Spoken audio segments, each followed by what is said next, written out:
श्री कृष्णा। राधे राधे। सभी माता बहनों को रमा एकादशी व्रत की हार्दिक शुभकामनाएं। भगवान श्री लक्ष्मी नारायण जी की जय हो।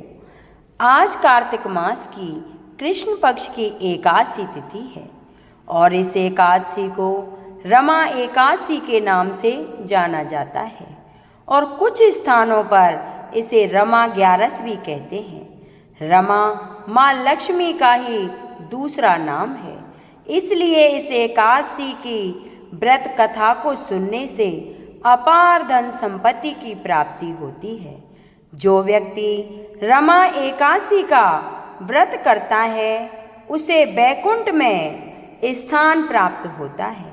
साथ ही धरती लोक पर जब तक वह रहता है उसे भगवान विष्णु की विशेष कृपा बनी रहती है। पद्म पुराण के अनुसार रमा एकादशी व्रत कामधेनु और चिंतामणि के समान फल देता है। आज मैं आपको सुना रही हूँ रमा एकादशी की बड़ी ही दुर्लभ कथा। आज के दिन एकादशी माता और रमा एकादशी की पवित्र कथा को सुनने से मनुष्य के सभी पापों और संकट कट जाते हैं और सभी मनोकामनाओं की पूर्ति होती है तथा बैकुंठ की प्राप्ति होती है। तो आप सभी लोग बड़ी ही श्रद्धा और प्रसन्नचित्त मन से इस कथा को पूरा अवश्य सुनिए। तो आइए भगवान श्री हरि विष्णु के चरणों का ध्यान करते हुए इस पावन कथा को सुनते हैं। भाव विभोर होते हुए अर्जुन ने भगवान श्री कृष्ण से कहा कि हे माधव, अब आप मुझे कार्तिक माह के कृष्ण पक्ष की एकादशी की कथा सुनाइए। इस एकादशी का क्या नाम है तथा इसमें किस देवता का पूजन किया जाता है? इस एकादशी का व्रत करने से किस फल की प्राप्ति होती है? कृपा करके यह सब विधान पूर्वक कहिए। तब भगवान श्री कृष्ण जी ने कहा कि हे अर्जुन, कार्तिक माह के कृष्ण पक्ष की एकादशी का नाम रमा है।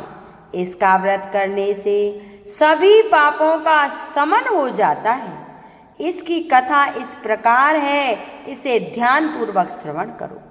तब भगवान श्री कृष्ण कहते हैं, हे अर्जुन, पौराणिक काल में मुचकुंद नाम का राजा राज किया करता था। इंद्र, वरुण, कुबेर, विभीषण आदि उनके मित्र थे। वह बड़ा सत्यवादी तथा विष्णु भक्त था। उसका राज्य बिल्कुल भी निकंशक था। उसकी चंद्रभागा नाम की एक कन्या थी जिसका विवाह उसने राजा चंद्रसेन के पुत्र शोभन से कर दिया था। वह राजा एकादशी का व्रत बड़े ही नियम से करता था और उसके राज्य में सभी कठोरता से इस नियम का पालन करते थे। एक बार की बात है कि शोभन अपनी ससुराल आया हुआ था और वह कार्तिक का महीना था। उसी मास में महापुण्यदायिनी रमा एकादशी आ गई। इस दिन सभी व्रत रखते थे। चंद्रभागा ने सोचा कि मेरे पति तो बड़े कमजोर हृदय के हैं, वे एकादशी का व्रत कैसे करेंगे, जबकि पिता के यहाँ तो सभी को व्रत करने की आज्ञा है। मेरा पति राज आज्ञा मानेगा तो बहुत ही कष्ट पाएगा। चंद्रभागा को जिस बात का डर था वही हुआ। राजा के आदेश जारी किए गए कि इस समय उनका दामाद राज्य में पधारा हुआ है, अतः सारी प्रजा विधि पूर्वक एकादशी का व्रत करे। जब 10वीं आई तब राज्य में ढिंढोरा पिटवा दिया गया। उसे सुनकर शोभन अपनी पत्नी के पास गया और बोला, हे प्रिय, तुम मुझे कुछ उपाय बतलाओ, क्योंकि मैं उपवास नहीं कर सकता। यदि मैं उपवास करूंगा तो अवश्य मर जाऊंगा। पति की बात सुनकर चंद्रभागा ने कहा, हे स्वामी, मेरे पिता के राज्य में एकादशी के दिन कोई भी भोजन नहीं कर सकता। यहाँ तक कि हाथी, घोड़ा, ऊंट, पशु आदि भी तृण मात्र अन्न जल आदि ग्रहण नहीं करते, फिर भला मनुष्य कैसे भोजन कर सकते हैं? यदि आप उपवास नहीं कर सकते तो किसी दूसरे स्थान पर चले जाएं, क्योंकि यदि आप यहाँ रहोगे तो आपको व्रत तो अवश्य ही करना पड़ेगा। पत्नी की बात सुन सोवन ने कहा, हे प्रिय, तुम्हारी राय उचित है, परंतु मैं व्रत करने के लिए डर रहा हूँ कि किसी दूसरे स्थान पर नहीं जाऊंगा। अब मैं व्रत अवश्य ही करूंगा, परिणाम चाहे कुछ भी हो, क्यों ना हो, भाग्य में लिखा होगा वही होगा, उसे कौन टाल सकता है। सभी के साथ सोवन ने भी एकादशी का व्रत किया तथा भूख और प्यास से अत्यंत व्याकुल होने लगा। सूर्य नारायण भी अस्त हो गए और जागरण के लिए रात्रि भी आ गई। वह रात सोवन को सहनीय दुख देने वाली थी। दूसरे दिन सूर्योदय होने से पूर्व ही भूख प्यास के कारण सोवन के प्राण पखेरु उड़ गए। राजा ने सोवन के मृत शरीर को जल प्रभाव कर दिया और अपनी पुत्री को आज्ञा दी कि वह सती ना हो और भगवान विष्णु की कृपा पर भरोसा रखे। चंद्रभागा अपने पिता की आज्ञा अनुसार सती नहीं हुई। वह अपने पिता के घर रहकर एकादशी के व्रत करने लगी। उधर रमा एकादशी के प्रभाव से सोवन को जल से निकाल लिया गया और भगवान विष्णु की कृपा से उसे मंदराचल पर्वत पर धन धान्य से परिपूर्ण तथा शत्रु रहित देवपुर नाम का एक उत्तम नगर प्राप्त हुआ। उसे वहां का राजा बना दिया गया। उनके महल में रत्न तथा स्वर्ण के खंभे लगे हुए थे। राजा सोवन स्वर्ण तथा मणियों के सिंहासन पर सुंदर वस्त्र तथा आभूषण धारण किए बैठा था। गंधर्व तथा अप्सराएं नृत्य कर उनकी स्तुति कर रहे थे। उस समय राजा सोवन मानो दूसरे इंद्र प्रतीत हो रहा था। उसी दिनों मुचकुंद नगर में रहने वाला सोम सर्वा नाम का एक ब्राह्मण तीर्थ यात्रा करने के लिए निकला हुआ था। घूमते घूमते वह सोवन के राज्य में जा पहुंचा और उसने देखा वह ब्राह्मण उसको राजा का जमाई जानकर उसके निकट गया। राजा सोवन ब्राह्मण को देख आसन से उठ खड़ा हुआ और अपने ससुर तथा स्त्री चंद्रभागा की कुशल क्षेम पूछने लगा। सोवन की बात सुन सोम सर्वा ने कहा, हे राजन, हमारे राजा कुशल से हैं तथा आपकी पत्नी चंद्रभागा भी कुशल है। अब आप अपना वृतांत बतलाइए। आपने तो रमा एकादशी के दिन अन्न जल ग्रहण न करने के कारण प्राण त्याग दिए थे। मुझे बड़ा विस्मय हो रहा है कि ऐसा विचित्र और सुंदर नगर, जिसको ना तो मैंने कभी सुना और ना कभी देखा है, आपको किस प्रकार प्राप्त हुआ। इस पर सोवन ने कहा, हे देव, यह सब कार्तिक माह के कृष्ण पक्ष की रमा एकादशी का व्रत का फल है। इसी से मुझे यह अनुपम नगर प्राप्त हुआ है, किंतु यह अस्थिर है। सोवन की बात सुन ब्राह्मण बोला, हे राजन, यह अस्थिर क्यों है और स्थिर किस प्रकार हो सकता है, सो आप मुझे समझाइए। यदि इसे स्थिर करने के लिए मैं कुछ कर सकता हूँ तो वह उपाय मैं अवश्य करूँगा। राजा सोवन ने कहा, हे ब्राह्मण देव, मैंने वह व्रत विवश होकर तथा श्रद्धा रहित किया था, उसके प्रभाव से मुझे यह अस्थिर नगर प्राप्त हुआ है। परंतु यदि तुम इस वृतांत को राजा मुचकुंद की पुत्री चंद्रभागा से कहोगे तो वह इसको स्थिर बना सकती है। राजा सोवन की बात सुन ब्राह्मण अपने नगर को लौट आया और उसने चंद्रभागा से सारा वृतांत कह सुनाया। इस पर राजकन्या चंद्रभागा बोली, हे ब्राह्मण देव, आप क्या वह सब दृश्य प्रत्यक्ष देखकर आए थे या अपना स्वप्न कह रहे हैं?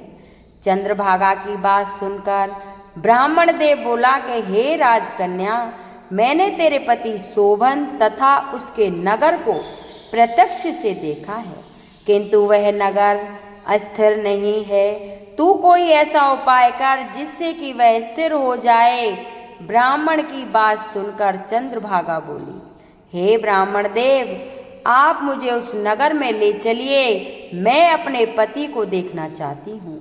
मैं अपने व्रत के प्रभाव से उस नगर को स्थिर बना दूंगी। चंद्रभागा के वचनों को सुनकर वह ब्राह्मण उसे मंदराचल पर्वत के पास वामदेव के आश्रम में ले गया। वामदेव ने उनकी कथा को सुनकर चंद्रभागा को मंत्रों से अभिषेक किया। चंद्रभागा मंत्रों तथा व्रत के प्रभाव से दिव्य देह धारण करके पति के पास चली गई। शोभन ने अपनी पत्नी चंद्रभागा को देखकर उसे प्रसन्नता पूर्वक आसन पर अपने पास बैठा लिया। चंद्रभागा ने कहा, हे स्वामी, अब आप मेरे पुण्य को सुनिए। जब मैं अपने पिता के घर में 8 वर्ष की थी, तब से ही मैं सविधि एकादशी का व्रत कर रही हूँ। उन्हीं व्रतों के प्रभाव से आपका यह नगर स्थिर हो जाएगा और सभी कर्मों से परिपूर्ण होकर प्रलय के अंत तक स्थिर रहेगा।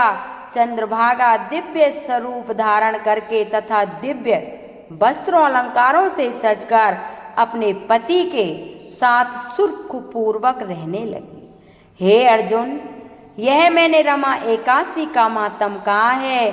जो मनुष्य रमा एकादशी के व्रत को करते हैं, उनके सभी पाप नष्ट हो जाते हैं।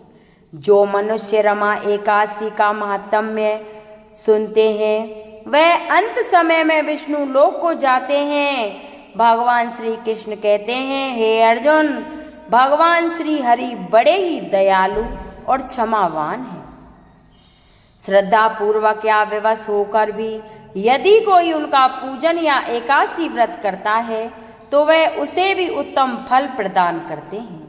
परंतु मनुष्यों को चाहिए कि वह भगवान का पूजन पूरी श्रद्धा से करें। शोभन अपनी पत्नी द्वारा श्रद्धा पूर्वक किए गए एकादशी व्रत के कारण अपने राज्य को स्थिर कर सका। ऐसी सुकर्मा पत्नी भगवान श्री हरि की कृपा से ही प्राप्त हो सकती है। इसके बाद भगवान श्री कृष्ण जी अर्जुन से कहते हैं, अब मैं तुम्हें रमा एकादशी व्रत की विधि बतलाता हूँ, इसे ध्यान पूर्वक सुनो। रमा एकादशी व्रत के नियमों का पालन व्रत के एक दिन पहले यानी 10वीं के दिन से ही शुरू हो जाते हैं। रमा एकादशी के दिन शाम आदि से निवृत्त होकर व्रत का संकल्प करना चाहिए। एकादशी व्रत के दिन भगवान विष्णु की पूजा करनी चाहिए तथा भगवान विष्णु की प्रतिमा का तुलसी मिश्रित जल से अभिषेक करना चाहिए। इसके बाद भगवान विष्णु का धूप, पंचामृत, तुलसी के पत्ते, दीप, नैवेद्य, फूल, फल आदि से पूजन करना विधि विधान से करना चाहिए। पूजा करने के बाद भगवान विष्णु और माँ लक्ष्मी जी की आरती कर भगवान को भोग लगाया ना चाहिए। रमा एकादशी व्रत के प्रभाव से धन धान्य की कमी दूर हो जाती है। रमा एकादशी व्रत करने वाले रात्रि को भगवान का भजन कीर्तन या जागरण करना चाहिए और मनुष्यों को भगवान विष्णु की प्रतिमा के समीप ही भूमि पर शयन करना चाहिए। पद्म पुराण के अनुसार व्रत के अगले दिन यानी द्वादशी के दिन भगवान का पूजन कर ब्राह्मणों को भोजन, कपड़े, जूते, छाता एवं गर्म कपड़े आदि देने का विधान बताया गया है। अंत में भोजन ग्रहण करके व्रत को खोलना चाहिए। बोलिए तुलसी सालग्राम भगवान की जय, बोलिए विष्णु भगवान की जय। अब सुनते हैं तुलसी माता की कथा। आइए अब तुलसी माता की कथा को सुनते हैं। कहते हैं कि कार्तिक मास में तुलसी माता की कथा सुनने से ही एकादशी व्रत पूर्ण हो जाता है और मनोकामनाओं की पूर्ति हो जाती है। स्वार्णी मुनि की पुत्री तुलसी अपूर्ण सुंदरी थी। इनकी इच्छा थी कि उनका विवाह भगवान नारायण के साथ हो। इसके लिए उन्होंने नारायण पर्वत की घाटी में स्थित बद्री वन में घोर तपस्या की। दीर्घ काल तक तपस्या करने के उपरांत ब्रह्मा जी ने प्रसन्न होकर दर्शन दिए और वर मांगने को कहा। तुलसी जी ने कहा, हे सृष्टिकर्ता ब्रह्मदेव, आप अंतर्यामी हैं, सबके मन की बात जानते हैं, फिर भी मैं अपनी इच्छा आपसे बतलाती हूँ। मैं चाहती हूँ कि भगवान श्री नारायण मुझे पति रूप में मिले।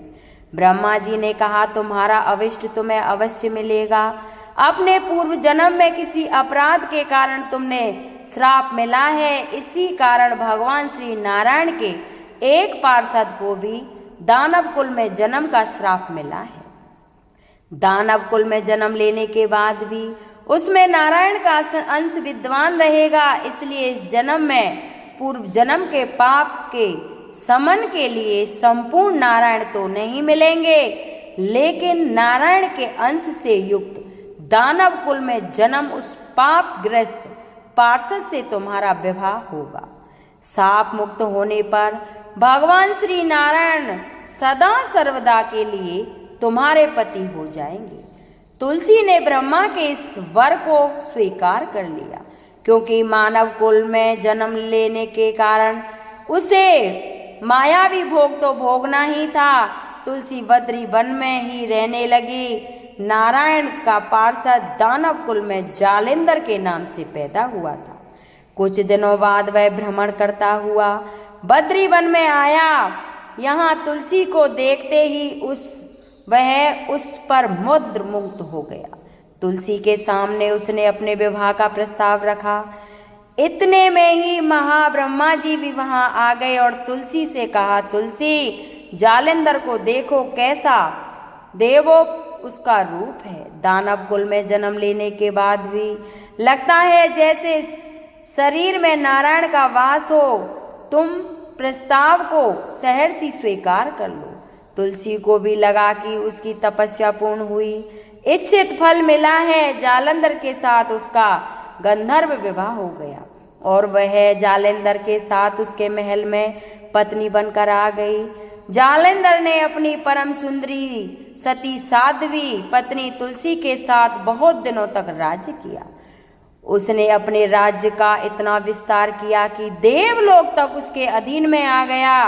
स्वर्ग का सुख भोगने वाले देवताओं की दशा भिखारियों जैसी हो गई।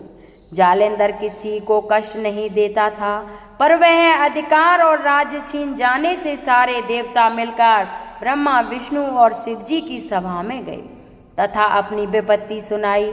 ब्रह्मा जी ने कहा, तुलसी परम साध्वी है, उसका विवाह जालेंद्र से मैं नहीं कराया था। जालेंद्र को तब तक नहीं हराया या मारा जा सकता जब तक तुलसी को न छला जाए। भगवान श्री हरि विष्णु जी ने कहा, जालेंद्र पूर्व जन्म में मेरा पार्षद था, श्राप के कारण उसे दैत्य कुल में जन्म लेना पड़ा। इस जन्म में भी मेरा अंश उसमें व्याप्त है।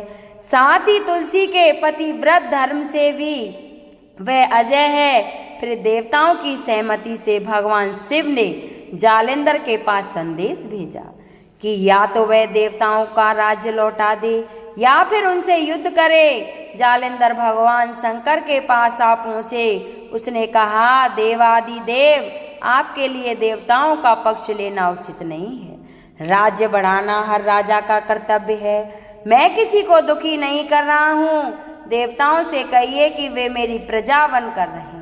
मैंने आपका कोई भी अपमान नहीं किया है। हमारा आपका युद्ध शोभा नहीं देता। अगर आप हार गए तो बड़ी लज्जा की बात होगी। मैं हार गया तो आपकी कीर्ति अधिक नहीं बढ़ेगी। तब भगवान शंकर फिर हंसने लगे। वे तो सब रहस्य समझते थे। तुलसी और जालेंद्र के पूर्व जन्म के श्राप की अवधि लगभग पूरी हो चुकी थी। फिर शंकर जी बोले, इसमें कीर्ति और लज्जा की बात नहीं है। तुम देवों को राज्य लौटाकर उन्हें उनके पद पर प्रतिष्ठित होने दो। युद्ध से बचने का यही एक उपाय है।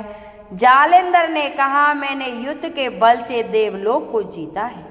उसे कोई युद्ध द्वारा ही वापस ले सकता है। यह मेरा भी अंतिम उत्तर है। अब मैं जा रहा हूँ। ऐसा कहकर जालेंद्र वहां से चला गया। उसने अपनी पत्नी तुलसी को सारी बात बताई और कहा, कर्म भोग सब काल सूत्र में बंधा है। जीवन में हर्ष शोक भय सुख दुख मंगल अमंगल काल के अधीन है। हम तो केवल निमित्त हैं। संभव है कि भगवान शिव देवताओं का पक्ष लेकर मुझसे युद्ध करें, पर तुम चिंता मत करना, तुम्हारा सती तेज मेरी रक्षा करेगा। दूसरे दिन भगवान शंकर के नेतृत्व में देवताओं ने युद्ध छेड़ दिया। जालिंधर ने भीषण बांसों की वर्षा कर उनको वेग रोक दिया। उनके प्रभाव से देवता डगमगाने लगे। उसने दानवीय शक्तियों का प्रयोग कर मायावी युद्ध आरंभ किया। युद्ध स्थान पर वह किसी को भी नहीं दिखाई देता था, पर उसके अस्त्र शस्त्र प्रहार कर दे देवों को घायल कर रहे थे। देवगण अपने अस्त्र चलाएं तो किस पर चलाएं, क्योंकि कोई शत्रु सामने था ही नहीं। कई दिनों तक इस तरह भयंकर युद्ध चला और जालिंधर पराजित नहीं हुआ। तब शिव जी ने विष्णु से कहा, विष्णु कुछ तो उपाय करो, अन्यथा मेरा तो सारा यश मिट्टी में मिल जाएगा। विष्णु जी ने सोचा, अब बल से जालिंधर को हराया नहीं जा सकता, इसलिए छल का सहारा लेना पड़ेगा। उन्होंने तुरंत अपना स्वरूप जालिंधर जैसा बनाया और अस्त्र शस्त्र से सुसज्जित हो तुलसी जी के पास पहुंच गए और बोले, प्रिय मैं युद्ध जीत गया हूँ। सारे देवता भगवान शंकर समेत मुझसे हार गए हैं। इस खुशी में आओ मैं तुम्हें अपने अंग से लगा लूं।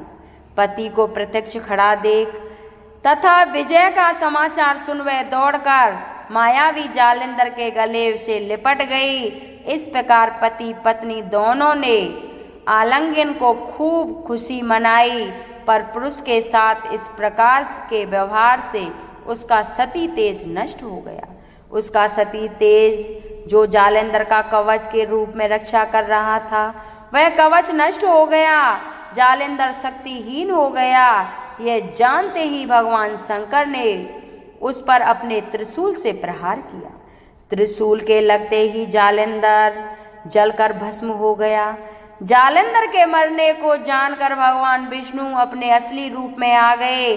सामने पति जालिंधर के स्थान पर भगवान विष्णु को खड़ा देख तुलसी बहुत ही विस्मित हुई। उसको पता लगा कि स्वयं नारायण ने उसके साथ छल किया है। क्रोध में आकर तुलसी जी ने श्राप दिया और भगवान विष्णु से कहने लगी, एक सती साध्वी का सत्यत्व भंग करने के अपराध में तुम हृदयहीन पत्थर हो जाओ। विष्णु जी ने तुलसी के श्राप को स्वीकार्य कर कहा, हे देवी, तुम्हारे तथा जालिंधर के कल्याण के लिए मुझे ऐसा करना पड़ा। तुम दोनों को श्राप मुक्त करना था। तुम भी अब अपना शरीर त्याग कर तुलसी बिरला के रूप में जन्म लोगी और मेरी पूजा तुलसी दल से होगी। मैं सालग्राम पत्थर बनूंगा। मेरे शीश पर तुम आदर से विराजमान होगी। तुम्हारे पति की हड्डियों के चूर्ण से शंख की उत्पत्ति होगी। उस शंख की ध्वनि से देवताओं तथा मेरी आराधना होगी। जहाँ शंख की ध्वनि होगी वहाँ मंगल में विराजमान रहूंगा। तुमने पूर्व जन्म में बद्री वन में मुझे पाने के लिए तपस्या की थी। अब अगले जन्म में नारायण के रूप में बद्री वन में स्थापित रहूंगा और मेरी पूजा अर्चना फल फूल से ना होकर तुम्हारी तुलसी दल से होगी। मेरे शीश पर विराजमान होकर तुम मुझसे भी ऊंचा पद प्राप्त करोगी। बोलिए तुलसी सालग्राम भगवान की। ये थी तुलसी माता की कथा। अब सुनेंगे एकादशी माता की कथा। बोलिए 11 मैया की जय। एक बूढ़ी माँ ने एक बार एकादशी का व्रत रखा। बड़ा ही भाव भक्ति से पूजा अर्चना की। उन्हें वृद्धावस्था में क्या बाधा थी, वे तो अपने पुत्र पौत्रों की सुख सुविधाओं के लिए व्रत रखने लगी थी। वे दिन भर तो जरा भी कठोर मन करके अपनी प्यास को रोक रही थीं। दिन में पूजा पाठ किए, कथा सुनी और पंडित जी को मिट्टी के पात्र में रखकर पानी और ऋतुफल दान में दिए। दोनों भर भर के बूरा शक्कर वितरण किए। उन्हें गर्मी के कारण बहुत बेचैनी हो रही थी। इसी कारण से बड़ी देर तक पानी में पड़ी रही और पानी के कुल्ला करती रही, अपना मुंह बार बार धोती रही। तब कहीं थोड़ा बहुत धैर्य बंधा।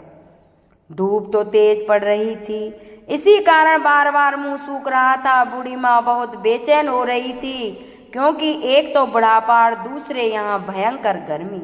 वृद्धावस्था की स्थिति तो कुछ दूसरी ही प्रकार की होती है। जैसे जैसे रो धो के दिन कट गया, अब पहाड़ सी रात सामने थी। उसका कटना बड़ा ही कठिन दिखाई दे रहा था। खटिया पर पड़े बुढ़िया माई को शांति नहीं मिल रही थी और वह बार बार करवट बदल रही थी। अनेक बार से वे बाहर जाती और भीतर आती, उन्हें घर के अंदर शांति नहीं थी। वे पड़ी पड़ी एकादशी माता का स्मरण करती रही। वे कहती रही कि हे एकादशी माता, आप मेरी लाज रखिए, आप ही मुझे शक्ति दीजिए जिससे मैं भली भांति आपका व्रत कर सकूं, यह पहाड़ सी रात शांति पूर्वक व्यतीत हो सके। प्यास के कारण बूढ़ी माँ की बेचैनी तो बढ़ी ही रही थी। उनके धैर्य रखने का बहुत प्रयास किया, किंतु सहनशीलता की सीमा टूट गई और वे घबराकर एकदम चिल्ला पड़ी। बोली कि बचाओ बचाओ। अम्मा का चिल्लाना सुनकर परिवार भर के नर नारी और बच्चे पड़ोसी एकत्रित हो गए। बूढ़ी अम्मा की खटिया के समीप पहुंच गए। सबने पूछा कि अम्मा जी, आपको क्या हुआ? आप क्यों चिल्ला रही हो? आप इस वृद्धावस्था में यहाँ कठिन व्रत क्यों कर रही हो? अम्मा जी, शक्ति से ही भक्ति होती है।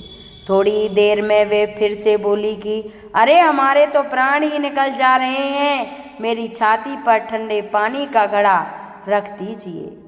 नातियों ने दादी की छाती पर ठंडे पानी का पात्र रख दिया।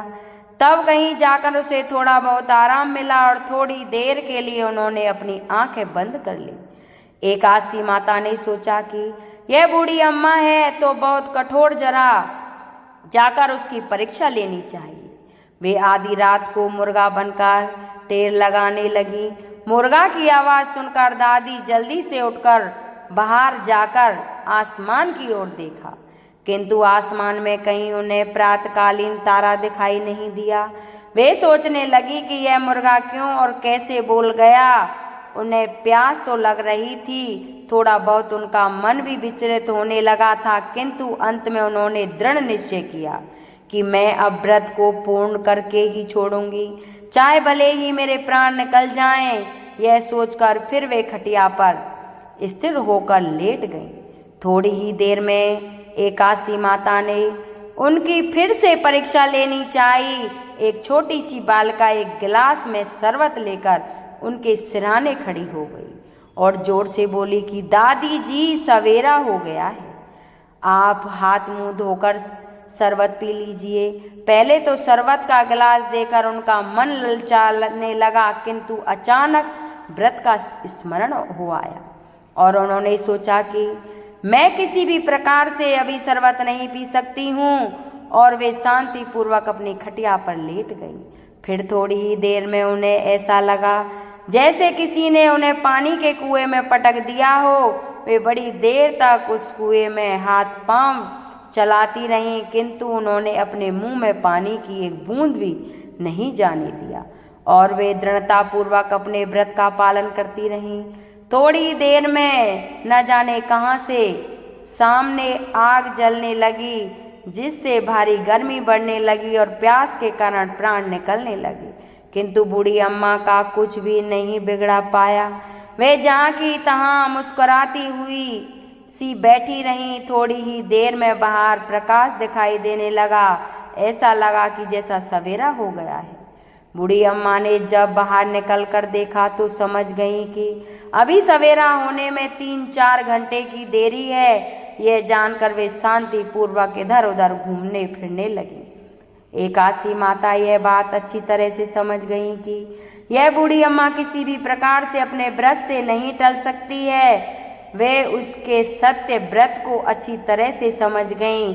सवेरा होते ही बूढ़ी माता ने श्वास लिया, भगवान का पूजन पाठ किया, एकादशी माता की कथा सुनी, ब्राह्मणों को दक्षिणा देकर भोजन कराया तब कहीं उन्होंने जल ग्रहण किया। कन्याओं को भोजन कराने के बाद अम्मा ने स्वयं भोजन किया। उस श्रेष्ठ व्रत के प्रताप से बूढ़ी अम्मा की आयु में वृद्धि हो गई। उनका घर परिवार हरा भरा हो गया। घर में उनके कोई भी अभाव नहीं रहा। वे हर तरह के सुख साधनों से संपन्न हो गई। नाती नातिन से उनका घर भर गया और वे उसी दिन से 12 महीने की एकादशी का व्रत करने लगी। एकादशी माता के व्रत के प्रताप से इस संसार में हर प्रकार के सुख भोग कर अंत में वैकुंठ धाम को चली गई। जैसे एकादशी माता ने बूढ़ी माता और उसके परिवार को हरा भरा किया है, ऐसी एकादशी माता हम सभी की मनोकामनाओं को पूर्ण करें। बोलिए श्री लक्ष्मी नारायण भगवान की जय हो। अगर ये मेरी कथा किसी को पसंद आई इसे लाइक करें, शेयर करें, सब्सक्राइब करें और सभी माता बहनों के पास भेजें। कमेंट बॉक्स में जय श्री विष्णु भगवान की जरूर लिखें। बोलिए विष्णु भगवान की।